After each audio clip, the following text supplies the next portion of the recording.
happening with our deflection center.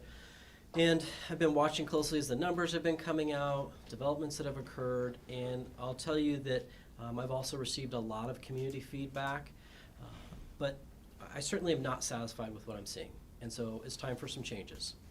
And when it comes to my office and how we're going to start handling deflection and cases, I want to be clear that effective January the 5th of next year, we're going to start taking cases that, when an individual is picked up for some of these small possession amounts, certainly they'll still be brought to the deflection center, but we're going to demand accountability. We're going to be reviewing those cases, and if they either touch the door and leave, like we've seen about a third of the people do, or they go in, do the assessment, and then don't really follow through, my office is going to be prosecuting those people. Now, I want to be clear with what that means so that there's no misunderstanding. Prosecution is the next step. When we look at the overall of what deflection is and that whole process under 4002, the first step is deflection. The next step is what we call conditional discharge, and then we get to what we think of more traditionally as a criminal charge, which is prosecuted. So we are, really, this is about making sure that we have accountability on this and that people are meaningfully engaging in treatment. And right now, we're really not seeing either of those. So my office is going to be very clear, and we've worked closely with Portland Police, with Multnomah County Sheriff's Office, and the Gresham Police Department in our discussions about this. But come January 5th, it's time to start having accountability. When we talk about what it means to meaningfully engage in treatment, certainly we're going to work with a whole host of individuals that have been involved in this process to make sure that people have access to resources, that they are given opportunities, and then from there we'll be assessing that to determine, are they actually taking steps to engage in that treatment in a way that this community can feel good about, that we're putting all this time, effort, and quite frankly a lot of money towards. Are we getting a return on that? Because we want to see people moving in the right direction here. But with that, I'm hopeful that these changes will bring us in line with what I'm seeing around the state, as I certainly have talked to a lot of my partners throughout the state to see how their programs are operating, and that we can get towards better results where we're seeing better outcomes for these individuals who, quite frankly, more than anything, what we want to see is them get to a healthy and sober and better place. So, with that, I'm happy to take any questions you might have. Vasquez, yeah. Nice to see you again. So, was this a fear that maybe this wouldn't be working the way it was intended? I know in initial stories covering the deflection center and kind of looking ahead to how it would help people, there was a lot of skepticism that it might not work. Is this a fear that you had? This is something that, I raised these concerns early on, and I said that without accountability, my fear, to be very direct, is that we would see this situation where we have had, I think to date, around 600 individuals, but we have very little to show for us as far as individuals meaningfully engaging in treatment. And so, yes, it's a concern and fear I've been raising. For those who aren't very familiar with this topic, can you break down how this plan is different from what we have in place now? Yes. So right now, an individual that is, picked up, arrested on the streets, they're brought to our deflection center, they're dropped off, and essentially that ends it. That is the end of the court, police, any type of, that involvement. There is a very complex process where if they walk away, but they're arrested again another month, could they potentially be charged there? It is possible. I can tell you we've had 0 of those brought to my office. So how it's different now is going to be that every person that is brought to the deflection center, my office will be reviewing those reports. My office will be looking at, did that person actually engage in a meaningful way and do treatment that I think this community demands. You mentioned what other counties are doing across the state. Well, in Lane County, they offer temporary housing to participants entering into deflection programs such as this. Did you ever consider anything like that, trying to figure out if there was another way to go about maybe housing participants entering into the deflection program rather than moving forward with criminal penalties for those that do not? finish this program? No, it's a great question, and I'll tell you that you got to remember, my half is the criminal justice side. That doesn't mean that I am turning away from or not considering or not looking at that.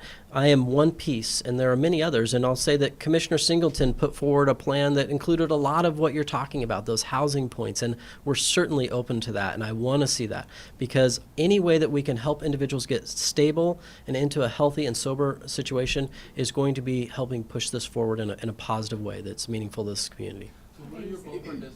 What estimates have you guys arrived at internally in terms of the number of prosecutions that this could amount to next year, and what resources that then would be, would resources be taken for those prosecutions? Yeah, so, I mean, right now we can use last year, right? And will that number go up or down? I don't know, but last year we had 600 cases come in.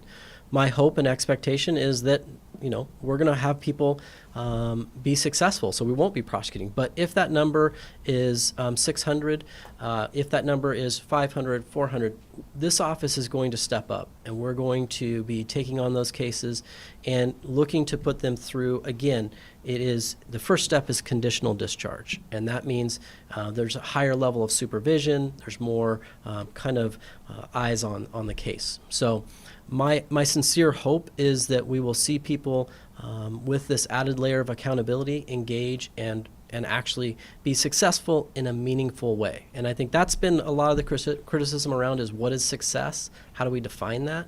And I'm always one that's going to say it means you have to meaningfully engage in treatment. That means making serious efforts. It means taking those steps that this community is looking for. Why are you taking those steps now? Why weren't you doing that before? Yeah.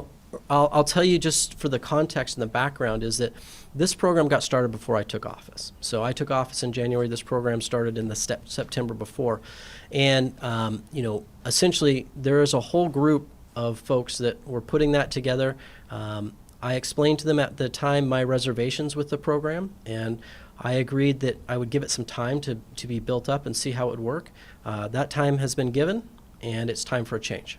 If someone doesn't complete deflection, who's going to be in charge of finding them and charging them if they, leave the building, as you say, they're wanting to just touch at the door?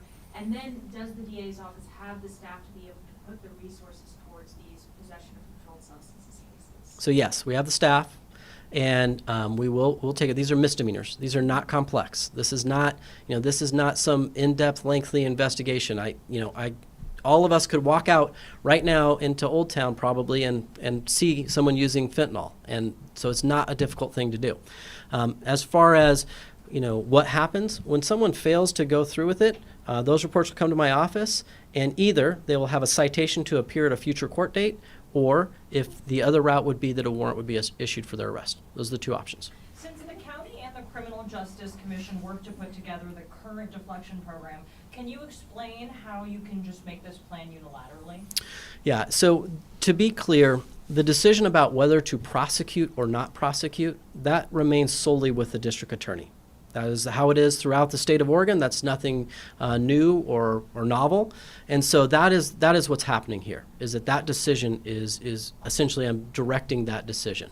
When we talk about deflection as a whole, what we're talking about are all the things that go into that. So in other words, in Multnomah County, we have decided we're going to put together a deflection center. And so the county has put together this whole center, received, it's approximately $6 million, give or take some money there, to create this center and a program. And then the question about delivery of services. There's lots of agencies throughout the county. There's the housing department. There's, certainly the health department. There's all these other agencies within the county that can provide all of that back-end stuff. For me, it's a decision of, does my office prosecute or not? And so when we don't prosecute, it's because someone is meaningfully engaging in treatment. Can I ask something? Have you checked with the Multnomah County Sheriff's Office to find out how this will impact them in terms of available jail beds? And then if I could backtrack off of other questions, their addiction medicine specialists seem to say now that, addiction is a health issue and shouldn't be considered a criminal justice issue, and I'm curious what your take on that is. Okay, 2 questions there. Yes. So let's break them down one at a time. With the sheriff first, we're not talking about, these people aren't going in, and the 600 people, we're not talking about them getting held in long periods of time. A lot of times they are, with a citation to appear, they're never even touching the jailhouse. So what's happening, though, is there will be times where people will be booked in and released. These are the types of crimes where I know the sheriff has said that she will book, but they're not ones that I am seeing under our current release guidelines that they're going to be held for long periods of time. So I don't anticipate that the impact on the jail will be that heavy.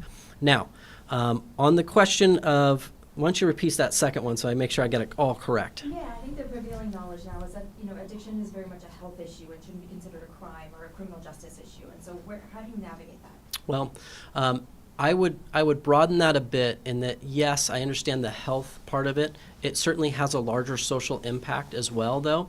And the way that I would say it is, look, if this community and this our amazing country and state, if we can come up with a health system that can deal with addiction, that can take people and get them through, and basically so there's no involvement with the criminal justice system, all the better.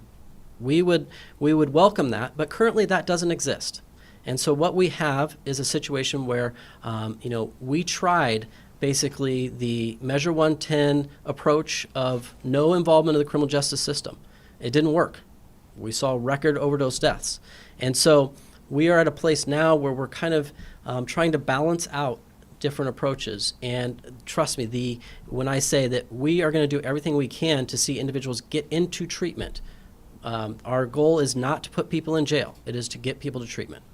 Since the county has handled deflection and the data regards to deflection, how will you know when someone has meaningfully engaged for that 90 days? Will you guys maintain communication and keep those records?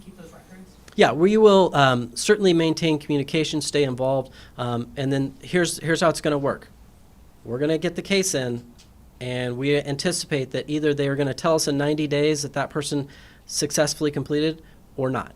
And if we don't hear, then we're going to proceed with the case. I wanted to ask you about the letter from the 3 district attorneys here to the Department of Homeland Security. Okay, we're switching topics. All right. Yeah. It says in the press release that the letter essentially says that the DA's offices are monitoring federal conduct and will investigate any case where a federal officer appears to be acting outside the reasonable scope of their duties. Is the DA's office here investigating any such specific cases of? This, I'll tell you, has come out of, I've received a lot of information from the community, a lot of concern, and I've seen a lot of concerning things. And certainly what I want is for our community to be safe and to feel that, there are no officers of any type that are using unreasonable force. And so right now I have not received any formal investigations, and we don't have any open cases currently. This is an effort to try to encourage the federal authorities to what we see as be more responsible in certain activities that they're taking. We want individuals to be treated fairly and appropriately, and we want to make sure that no one is subject to excessive force. But just make sure I understand. So the DA's office would be able to prosecute a federal officer who, say, uses excessive force while executing? So, very complex question. So we have to look to the Supremacy Clause of the United States Constitution, and under that, what happens is that it puts out that there's a certain amount of immunity for federal officers as long as they are acting in a manner where they reasonably believe that they are acting under the authority or under their duties. So it puts a high bar. It is, but it's not. It's one that it's important for us to continue to monitor and watch. Of course, I want to push on the federal authorities to take appropriate actions and to make sure that, first of all, the federal agents that are coming into our community, are they properly trained? Are they taking actions which all of us would look at and hopefully say that was not excessive force, right? And so we're going to continue to push on them to make sure that we can do everything we can, because it is difficult to stand by as someone who is dedicated to the safety of this community and watch events and feel like we could be doing more. You said that Multnomah County has the tools, funding, and collective expertise to build a deflection system that truly meets the needs of people struggling with addiction now. How can you say that was in the release that we have now? So how can you say that now with what you're sharing with us today? How do you know that?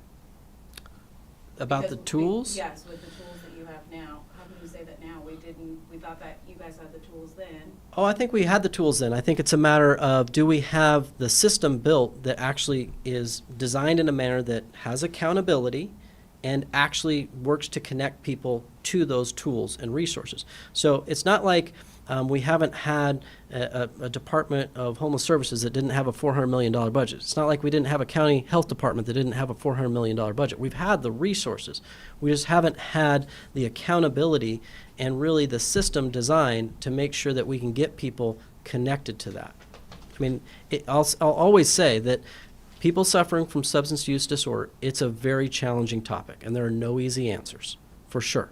And success is oftentimes in fits and starts, and there are a lot of different routes to treatment, but we should be doing everything we can to help that process. Your plan sounds similar to Clackamas County's plan in that it's a bit more punitive. Why follow the mold of a county like that when Multnomah County's data shows that Multnomah County is actually doing the best when it comes to deflection? Couple of things. I don't think it's more punitive, our approach.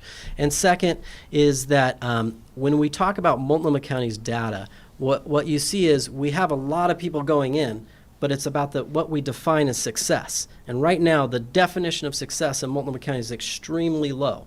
And what I am concerned about is not how do we put people through and get nice numbers. What I'm concerned about is how do we get meaningful engagement and treatment by individuals that we're coming into contact with.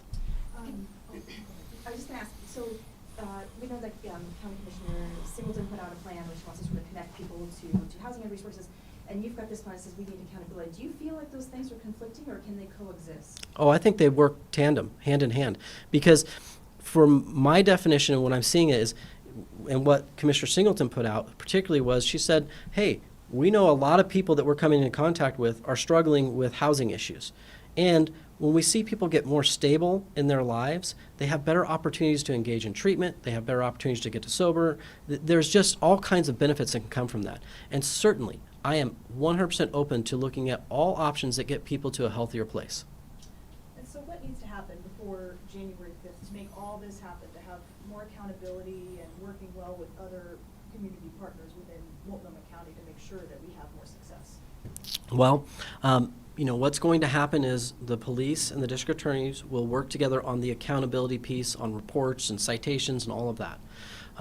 We certainly will work with our county partners on how to communicate the efforts that are being made to connect people with treatment.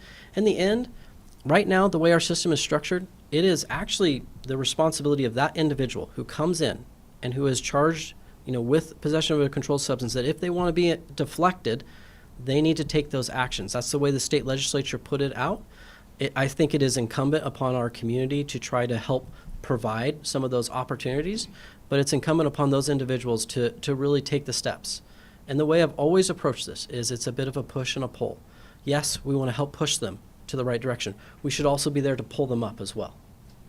Does the Multnomah County leadership, like the chair and commissioners, know that this is going to happen? Yes, we have presented a detailed memorandum to them outlining all of this and explaining to them that this is the direction we're taking. And they're in support of it? You'll have to ask them that. I think that there's probably a mix. I certainly know that in speaking with the law enforcement partners, they are in support. They want to see change, and I know that the community is. So go back to what you said a minute ago. You said, we've had the resources, we just haven't had the accountability. Can you expand on what you mean by that? Because you're the person responsible for your office prosecutes, but it sounds like you're saying the deflection program just hasn't worked in your mind. Yeah, I don't believe in Multnomah County it has. When I look at it, the bottom line is that what I see is very, very little evidence of anyone actually engaging in meaningful treatment. Very little evidence of that. What I see is when you talk about the numbers, 1/3 of the people left without even doing an assessment. The remaining amount go in and do an assessment, and of those that did an assessment, I think it's 18% that are quote-unquote successful. The definition of success then is something that is very limited. So what we've heard are a few anecdotal folks out of the 600 that have been, made life changes.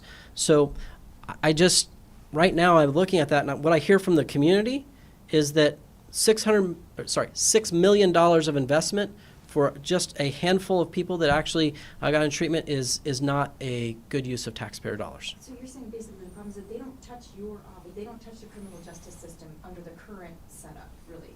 I'm not saying that's the problem. I'm saying it's a missing component right now. There's two missing components. It's front end and back end. Accountability needs to be there for sure. And the back end is we need to see meaningful engagement and treatment. That comes both with the individual and also with the systems in place that are providing that opportunity. Anybody else? This all starts January 5th. That's our date. Anything else you'd like to add? No, I think you've covered it well with many questions Yes. today. Many 5 minutes questions. later. Thanks, you guys. All right, thank you. Thanks for coming.